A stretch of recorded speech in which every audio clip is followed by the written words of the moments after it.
सारी सृष्टि में से सिर्फ आदम की सृष्टि ऐसी थी जिसके साथ परमेश्वर ने एक रिश्ता रखना चाहा। इसीलिए शैतान, जो कि एक बलवाकारी स्वर्गदूत था, वह अदन बाग में आदम और हव्वा के पास आया ताकि वह उन्हें परमेश्वर के विरुद्ध बहका सके। आदम और हव्वा ने शैतान के झूठ पर कान लगाया और परमेश्वर की आज्ञा का उल्लंघन कर दिया। अपनी लज्जा के कारण आदम और हव्वा ने अपने तरीके से अपनी शर्म को ढकने का प्रयास किया। अपने प्रेम के कारण परमेश्वर ने एक निर्दोष मेमने का बलिदान किया ताकि वह उनके नंगेज को ढके। यह एक हैरान करने वाली सच्चाई थी कि पाप की मजदूरी मृत्यु है।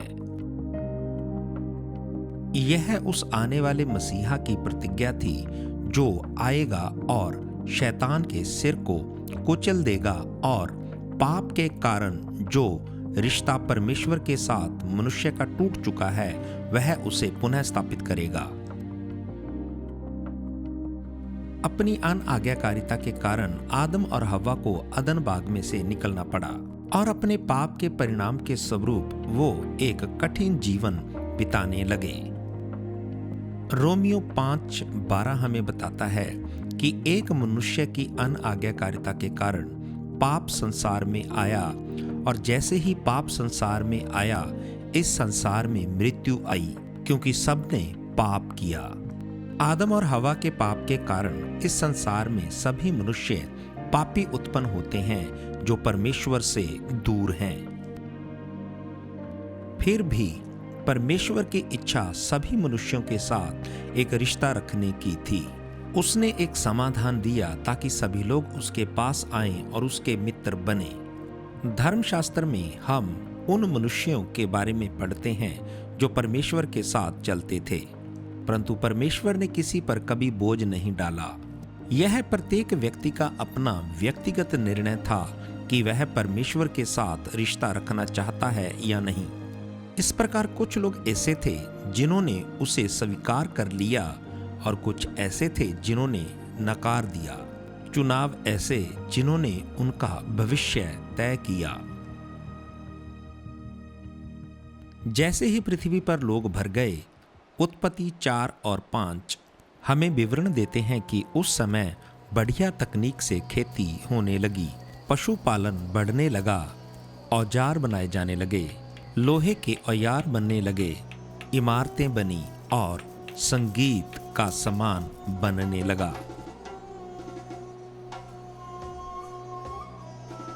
फिर 6 अध्याय हमें बताता है कि मनुष्य ने परमेश्वर से मुंह फेर लिया और वे उससे दूर जाने लगे। और परमेश्वर ने देखा कि पृथ्वी पर दुष्टता बढ़ गई है और प्रत्येक मनुष्य की भावनाएं और विचार दुष्टतापूर्ण थे। परमेश्वर मनुष्य की सृष्टि करके पछताया और वह अपने मन में दुखी हुआ।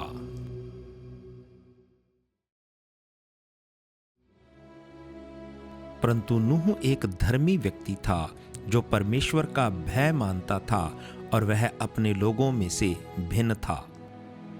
नूह आम मनुष्यों की तरह पाप में पैदा हुआ और वह परमेश्वर से अलग था। अंतर सिर्फ ये है कि नूह ने परमेश्वर की बात पर विश्वास किया।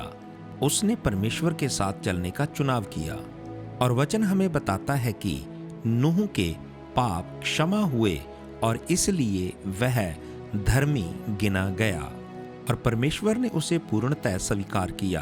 परमेश्वर ने नूह को धर्मी ठहराया। इसका अर्थ है वो अब पापी नहीं बल्कि उसका मित्र होगा। नूह के आसपास के लोगों से कितनी विपरीत बात थी। परमेश्वर ने नूह से कहा, संपूर्ण प्राणियों का विनाश मेरे समक्ष है क्योंकि उनके पाप के कारण पृथ्वी भर गई है। देखो, मैं पृथ्वी को उनके साथ नाश कर दूंगा। तू अपने लिए गोफर की लकड़ी से एक जहाज बना, क्योंकि परमेश्वर पवित्र है और वो पाप को दंड देता है, इसलिए उसने नूह से कहा कि मैं इस पृथ्वी को नाश कर दूंगा। और फिर परमेश्वर ने किश्ती को बनाने के लिए नूह को निर्देश दिए। परमेश्वर ने उन विश्वास करने वाले लोगों को बचाने के लिए जहाज बनवाया। वो जहाज फुटबॉल के लगभग 1.5 मैदान के बराबर था और उसकी ऊंचाई 4 मंजिला इमारत जितनी थी। उस जहाज का निर्माण इस तरीके से किया गया था कि आज के समय के लगभग 630 बड़े बड़े जहाज के कंटेनर उसमें समा जाते ताकि उसमें सब प्रकार के प्राणी आ जाएं। नूह ने वह जहाज वैसा ही बनाया जैसा परमेश्वर ने कहा। इब्रानियों 11:7 कहता है कि नूह ने वो जहाज विश्वास से बनाया। अब विश्वास कोई अलौकिक भावना या सकारात्मक विचारधारा नहीं है। विश्वास उस सत्य को मानना है जिसे आप देख नहीं सकते। नूह ने उस जहाज का निर्माण विश्वास से किया। हालांकि नूह ने कभी बारिश नहीं देखी थी, फिर भी उसने जहाज बनाया क्योंकि वो जानता था कि परमेश्वर सत्य बोल रहा है। दूसरा पतरस 2:5 कहता है कि नूह धर्मी प्रचारक था। निश्चय ही वह अपने आसपास के लोगों को समझा रहा होगा कि वो परमेश्वर पर विश्वास करें ताकि वे विश्वास के द्वारा धर्मी ठहरें, लेकिन उन लोगों ने इसका इनकार कर दिया। संपूर्ण संसार में से सिर्फ 8 लोगों ने परमेश्वर की बात पर भरोसा किया। नूह, उसकी पत्नी, उसके 3 पुत्र हाम, शेम, यापेत और उनकी पत्नियां।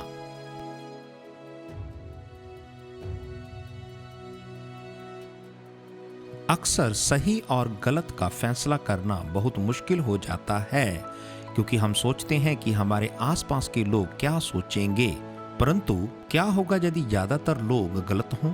संपूर्ण संसार ने हिंसा के द्वारा अपने जीवनों को समाप्त कर लिया, परंतु नूह ने परमेश्वर के पीछे चलने का फैसला किया, भले ही वह अपने परिवार के साथ अकेला था।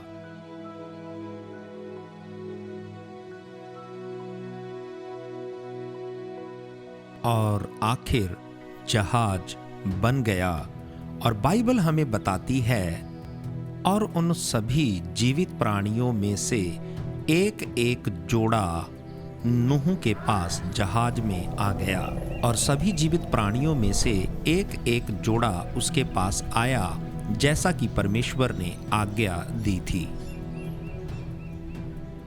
और ये तो असंभव होगा कि हम इतने बड़े चमत्कार को अनदेखा कर दें। अपने प्रेम के कारण परमेश्वर उन लोगों को बचने का एक अवसर देना चाहता था ताकि वो उस न्याय से बच जाएं, परंतु फिर भी उन लोगों ने विश्वास ना किया।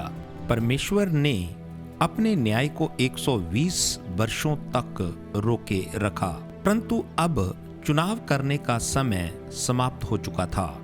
वचन 16 के अंत में हमें बताया गया है कि जब सभी जहाज में चढ़ गए तो परमेश्वर ने स्वयं उस जहाज का दरवाजा बंद कर दिया।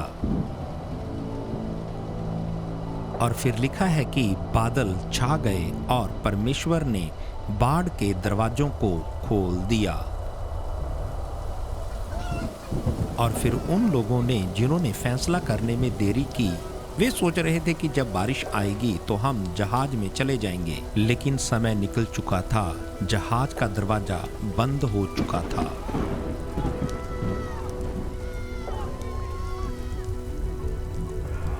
विश्वास करने में देर लगाकर भी उन्होंने अपने जीवन का दरवाजा बंद कर लिया। परमेश्वर का वचन पूरा हुआ और एक दर्दनाक मोड़ पर आकर उन्हें एहसास हुआ कि उन्होंने सत्य का इनकार कर दिया। उन्होंने परमेश्वर की ओर से मुख फेर लिया। परमेश्वर ने उन्हें बचाने के लिए एक मार्ग तैयार किया था, परंतु उन्होंने उसका भी इनकार किया। तो अब तो समय ही नहीं था और जो लोग जहाज के अंदर थे वे सभी सुरक्षित थे। जल प्रलय 40 दिन तक पृथ्वी पर बना रहा और जल का स्तर बढ़ने से जहाज पानी से ऊपर उठ गया। पृथ्वी के ऊंचे और विशालकाय पहाड़ जल में समा गए थे और पृथ्वी का हर एक जीवित प्राणी नाश हो चुका था।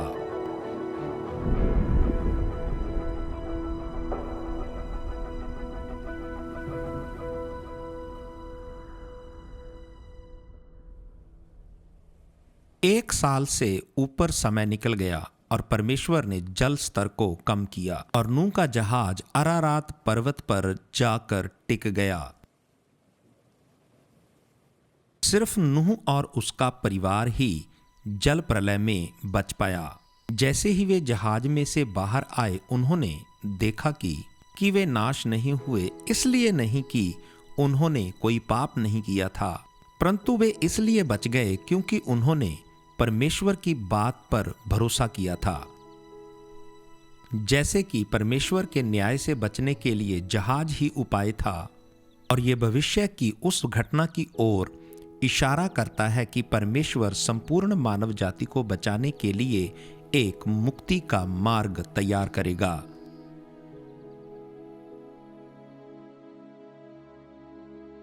उत्पत्ति 9 से 11 अध्याय तक में बताता है कि जल प्रलय के पश्चात नूह 350 वर्ष तक जीवित रहा। जब वह जीवित ही था तो उसके पुत्रों हाम, शेम और यापेत ने पृथ्वी के विभिन्न हिस्सों में जाकर बसना शुरू कर दिया। उन्होंने शहर बसाए, उन्होंने राष्ट्रों का निर्माण किया और उन्होंने राज्य स्थापित किए। शेम के जीवन काल के दौरान उसके पिता की मृत्यु के 2 वर्ष के पश्चात इतिहास का सबसे महत्वपूर्ण व्यक्ति पैदा हुआ, जिसका नाम था अब्राहम। उत्पत्ति अध्याय 12 से 25 तक अब्राहम की कहानी के बारे में बताते हैं। अब्राहम, जिसके बारे में बाइबल बताती है कि वो शेम की पीढ़ी में से था और वह बहुत धनी व्यक्ति था, जिसके पास बहुत से पशु और नौकर थे। वह शादीशुदा था, परंतु उसकी संतान नहीं थी क्योंकि उसकी पत्नी सारा बांझ थी। उत्पत्ति अध्याय 12 1 से 3 तक परमेश्वर ने अब्राहम के विषय में एक विशेष योजना प्रकट की। पहली बात, परमेश्वर अब्राहम को उस देश में लेकर जाएगा जिसे उसने उसके लिए और उसके वंशजों के लिए रखा था। दूसरी बात, परमेश्वर अब्राहम में से एक बड़ी जाति को पैदा करेगा। और तीसरी बात जो सबसे महत्वपूर्ण है कि परमेश्वर ने प्रतिज्ञा की कि पृथ्वी के सभी लोग तेरे द्वारा आशीष पाएंगे। इस प्रतिज्ञा ने अब्राहम को एक विशिष्ट व्यक्ति बना दिया, क्योंकि इस वचन में परमेश्वर अपनी मुक्ति की योजना को प्रकट कर रहा है। आप देखिए, पाप के कारण प्रत्येक मनुष्य न्याय के अधीन है, परंतु इन आयतों में परमेश्वर आशीष की बात करते हैं और यह आशीष प्रत्येक व्यक्ति के लिए होगी और ये अब्राहम के द्वारा आएगी। यह आने वाले मुक्तिदाता के बारे में बात हो रही थी। एक मुक्तिदाता आएगा जो मनुष्य को पाप और मृत्यु से बचा लेगा। उत्पत्ति 12 का 3 हमें बताता है, और यह पहला चिन्ह है कि जो आने वाला मुक्तिदाता है वह अब्राहम के वंश में से होगा। उत्पत्ति अध्याय 12 का 4 से 7 वचन हमें बताता है कि परमेश्वर की आज्ञा का पालन अब्राहम ने किया और वो कनान देश की ओर चल पड़ा। उसके आगे के अध्याय बताते हैं कि उसने बहुत से अकालों का सामना किया, उसने तंबू बनाए और युद्ध किए। जैसे जैसे समय बीतता गया, अब्राहम और सारा बूढ़े होते गए, लेकिन उनकी अभी तक कोई भी अपनी संतान ना थी और वे हैरान थे कि परमेश्वर की प्रतिज्ञा कैसे पूरी होगी, क्योंकि अभी तक उनकी कोई संतान ना थी। उन्होंने सोचा शायद उनका कोई दास उनका वारिस बनेगा। उत्पत्ति अध्याय 15 का 4 हमें बताता है कि परमेश्वर अब्राहम के पास आया और उससे कहा कि तेरा निज पुत्र ही तेरा वारिस होगा, और परमेश्वर उसे बाहर ले गया। परमेश्वर ने उससे कहा कि आकाश के तारों को देख, क्या तू इन्हें गिन सकता है? फिर उसने उससे कहा कि तेरी अंश इन तारों के समान होगी। परंतु निसंतान अब्राहम के लिए यह असंभव था। परंतु जब परमेश्वर ने अपनी प्रतिज्ञा को दोहराया कि वह अब्राहम को वारिस देगा, और 6 वचन बताता है कि अब्राहम ने यहोवा परमेश्वर पर विश्वास किया। अब्राहम ने परमेश्वर की प्रतिज्ञा को सुना और उस पर विश्वास किया। विश्वास परमेश्वर की बात पर भरोसा करना है कि वो सत्य है, भले ही वह आपको नजर ना आए। और फिर जब अब्राहम ने इस बात पर विश्वास किया, और बाइबल में हमें 6 आयत बताती है कि परमेश्वर ने उसके लिए इसे धर्म गिना, और उसी समय परमेश्वर ने अब्राहम को धर्मी घोषित किया। उसके सभी पाप क्षमा किए गए और परमेश्वर के द्वारा उसे स्वीकार किया गया। परंतु अब्राहम ने किया क्या था? उसने तो परमेश्वर को कुछ ना दिया था, और ना ही उसने कोई धार्मिक अनुष्ठान किया और ना ही कोई अच्छा कार्य किया। परंतु फिर भी परमेश्वर ने कहा वो धर्मी है, इसलिए क्योंकि उसने परमेश्वर के वचन पर विश्वास किया। समय बीतता गया, सारा उदास और निराश हुई। उत्पत्ति अध्याय 16 बताता है, सारा ने अब्राहम से कहा कि तू मेरी मिस्री दासी हाजिरा के पास जा और उससे हमारे लिए संतान उत्पन्न कर। हाजिरा ने एक पुत्र को जन्म दिया जिसका नाम इश्माएल था, और परमेश्वर ने अनुग्रह के द्वारा इस्माइल को आशीष दी और एक बड़ी जाति उत्पन्न की। परंतु इश्माएल प्रतिज्ञा किया हुआ पुत्र नहीं था। उत्पत्ति अध्याय 17। जब अब्राहम 99 वर्ष का हुआ, परमेश्वर ने अब्राहम के पास आकर कहा, तेरी पत्नी सारा चमत्कारी रूप से एक बेटे को जन्म देगी। और बेटा हुआ और उसका नाम इसहाक रखा गया, जो कि प्रतिज्ञा का पुत्र था। और उसी दिन परमेश्वर ने अब्राहम का नाम बदलकर अब्राहम कर दिया। इसका अर्थ है जातियों का पिता। परमेश्वर ने उसकी पत्नी का नाम साराई से सारा रख दिया। अब्राहम के लिए कितना रोमांचित और अद्भुत रहा होगा, और कितनी ही बार अब्राहम और उसकी पत्नी सारा वे कितने आनंदित होंगे कि वे वृद्ध अवस्था में अपने पत्नी के बढ़ते हुए पेट को देखते होंगे और सोचते होंगे कि वो कब अपने बच्चे को देखेंगे। उनका अपना पुत्र जिसे परमेश्वर ने प्रतिज्ञा के द्वारा देना था और उसके द्वारा मुक्तिदाता संसार में आएगा। अब परमेश्वर ने सारा के ऊपर दृष्टि की और सारा के साथ वही हुआ जो परमेश्वर ने प्रतिज्ञा किया था। सारा गर्भवती हुई और उसने अब्राहम के लिए परमेश्वर के द्वारा प्रतिज्ञा किए हुए पुत्र को जन्म दिया। जब इसहाक बड़ा हो रहा था, शायद अब्राहम ने उसे सिखाया होगा कि पशुओं की देखभाल कैसे करनी है, तंबू कैसे बनाने हैं और संपत्ति को कैसे संभालना है। उससे भी बढ़कर अब्राहम ने उसे परमेश्वर की आराधना करना सिखाया होगा। वचन हमें बताता है कि परमेश्वर के पीछे चलने वाले लोग उसकी आराधना जगवेदी बनाकर किया करते थे। जगवेदी बनाने के पश्चात वो उसके ऊपर एक जानवर की बलि किया करते थे, और विशेष तौर पर एक मेमने की। परमेश्वर के लोग जानते थे कि वे पापी हैं और पाप की मजदूरी मृत्यु है, और फिर जगवेदी के ऊपर वे उस मेमने को बलिदान किया करते थे। यह एक दृष्टांत है कि एक निर्दोष मेमना उन लोगों के लिए बलिदान होता है जो दोषी हैं। निर्दोष मरता है ताकि दोषी जीवित रहें। इसहाक ने अपने पिता अब्राहम के साथ बहुत से बलिदान चढ़ाए होंगे, परंतु अब वे एक ऐसा बलिदान चढ़ाने जा रहे थे जिसके बारे में उन्होंने कभी सोचा नहीं होगा। कुछ समय पश्चात परमेश्वर ने अब्राहम की परीक्षा की। परमेश्वर ने कहा, अब्राहम। उसने कहा, हाँ प्रभु, मैं यहाँ हूँ। फिर परमेश्वर ने अब्राहम से कहा कि तू अपने इकलौते पुत्र इसहाक को, जिससे तू प्रेम रखता है, उसे लेकर मोरिया पहाड़ पर जा और उसे वहाँ होम बलि करके बलिदान कर। परमेश्वर ने अब्राहम की आज्ञाकारिता को परखने के लिए उससे कहा कि तू अपने पुत्र का बलिदान कर। क्या आप सोच सकते हैं कि अब्राहम कितना हैरान हुआ होगा? उसने 25 वर्ष तक इस दिन का इंतजार किया था और अब इसहाक को बलिदान होना होगा। अगली भोर अब्राहम उठा और उसने अपने गधे पर काठी डाल ली और अपने 2 दासों और इसहाक को लेकर निकल पड़ा।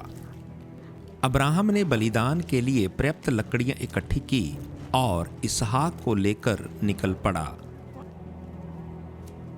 और तीसरे दिन अब्राहम ने अपनी आंखें उठाकर दूर से उस पहाड़ को देखा। अब्राहम ने दासों से कहा कि तुम गधे के पास रुककर यहीं इंतजार करो, मैं और इसहाक जाकर बलिदान करेंगे और बलिदान चढ़ाने के पश्चात हम तुम्हारे पास वापस आ जाएंगे। अब्राहम ने परमेश्वर पर विश्वास किया। वह इसहाक को लेकर मोरिया पर्वत की ओर चल पड़ा। जब वे मोरिया पर्वत के पास पहुंचे तो अब्राहम ने अपने दासों से एक अद्भुत बात कही कि हम बलिदान चढ़ाने के बाद वापस आएंगे। क्या यह इसहाक की मृत्यु के साथ समाप्त होने वाला नहीं था? अब्राहम अपने मन में क्या सोच रहा था? इब्रानियों 11 अध्याय उसका 17 से 19 वचन हमें बताता है कि अब्राहम के मन में क्या चल रहा था। जिसने प्रतिज्ञा पाई थी और अब वह अपने प्रतिज्ञा किए हुए पुत्र को बलिदान करने जा रहा था, और यहाँ तक कि परमेश्वर ने उसे कहा था कि तेरे पुत्र इसहाक के द्वारा तेरा वंश आगे बढ़ेगा। अब्राहम ने विश्वास किया कि परमेश्वर मुर्दों को भी जीवित कर सकता है। परमेश्वर ने प्रतिज्ञा की थी कि अब्राहम तो एक बड़ी जाति का पितामह होगा और ये जाति इसहाक से होगी। अब्राहम ने परमेश्वर की प्रतिज्ञा पर विश्वास किया और उसने कहा कि वो बलिदान चढ़ाने के पश्चात दोनों वापस आएंगे, क्योंकि परमेश्वर मुर्दे को जिलाएगा। अब्राहम ने होम बलि की लकड़ियां उठाई और अपने पुत्र इसहाक को दे दी, और अब्राहम ने अपने हाथ में आग और छुरी को ले लिया। जब अब्राहम और इसहाक दोनों मोरिया पर्वत पर चढ़ रहे थे, इसहाक ने उन लकड़ियों को उठाया हुआ था जिन पर वो बलिदान होने वाला था। जब वे दोनों जा रहे थे और इसहाक ने अपने पिता से पूछा, पिताजी? अब्राहम ने उत्तर दिया, हाँ पुत्र, आग और लकड़ियां हमारे पास हैं, परंतु बलिदान का मेमना कहाँ है? अब्राहम ने उत्तर दिया, परमेश्वर स्वयं बलिदान के लिए मेमने का प्रबंध करेगा मेरे पुत्र।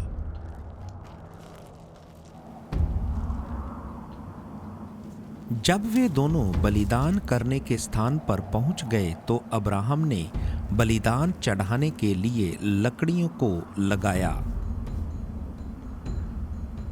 उसने अपने पुत्र इसहाक को बांध दिया और वेदी की लकड़ियों पर लेटा दिया।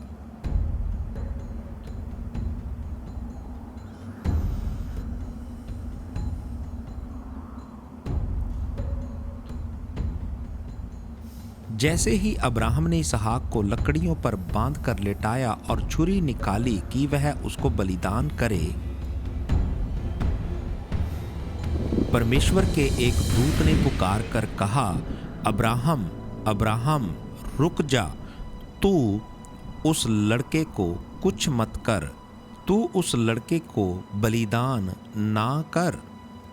हाँ, अब मैं जान गया हूं कि तू परमेश्वर से प्रेम रखता है और उसके लिए तूने अपने इकलौते पुत्र को भी ना रख छोड़ा।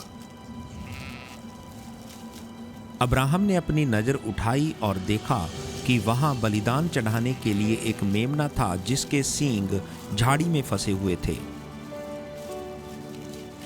अब्राहम गया और उस मेमने को निकाल लेकर आया और उसने इसहाक के स्थान पर उस मेमने को होम बलि किया। लकड़ियां इसहाक के लिए थी, छुरी और आग इसहाक के बलिदान के लिए थी। बलिदान से कुछ ही क्षण पहले परमेश्वर ने उनके सामने एक विकल्प रख दिया, विकल्प जिसे हम दूसरे के स्थान पर ले सकते हैं। और उस दिन एक मृत्यु हुई, एक मेमना बलिदान हुआ ताकि इसहाक जीवित रह सके।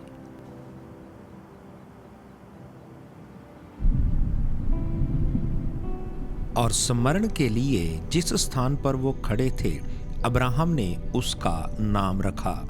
और आप जानकर हैरान हो जाएंगे कि अब्राहम ने उस स्थान का नाम रखा परमेश्वर मुहैया करता है। परंतु वचन 14 में हम देखते हैं अब्राहम ने उस स्थान का नाम रखा परमेश्वर मुहैया कराएगा। आप देखिए, अब्राहम अगले दिन के विषय में सोच रहा था, जब परमेश्वर मृत्यु के स्थान पर हमें कोई और विकल्प देगा, एक जो मरेगा ताकि दूसरे जी सकें, और वह हम सब के लिए अंतिम प्रबंध होगा।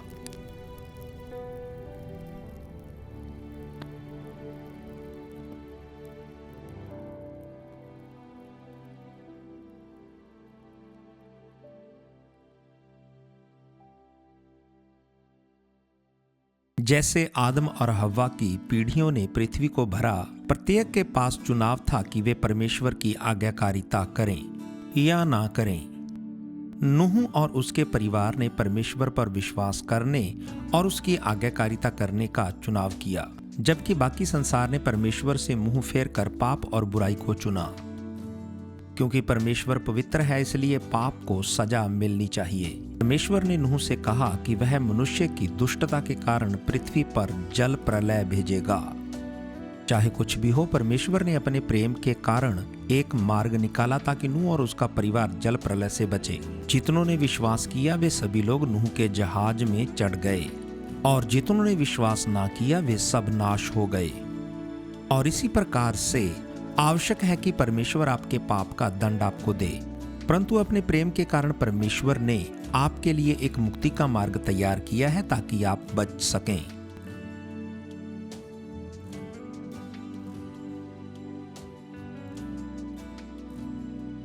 जल प्रलय के पश्चात जब पृथ्वी पर लोग बढ़ने लगे, परमेश्वर ने अब्राहम नामक व्यक्ति को चुना ताकि वह जातियों का पितामह बन सके।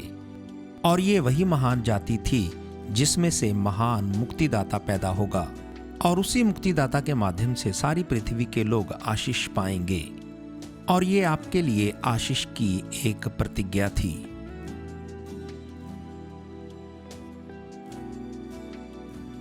अब्राहम को परखने के लिए परमेश्वर ने कहा कि अपने प्रिय पुत्र को बलिदान कर दे। और इससे पहले कि अब्राहम अपने बेटे का बलिदान करता, परमेश्वर ने उसके लिए एक विकल्प मुहैया करवाया। एक मेमना मारा गया ताकि इसहाक जीवित रह सके। और इसहाक आपकी तस्वीर है। वह दिन भविष्य की ओर इशारा करता है। परमेश्वर किसी को भेजेगा ताकि वह आकर आपके स्थान पर अपनी जान दे सके ताकि आप जीवित रह सकें।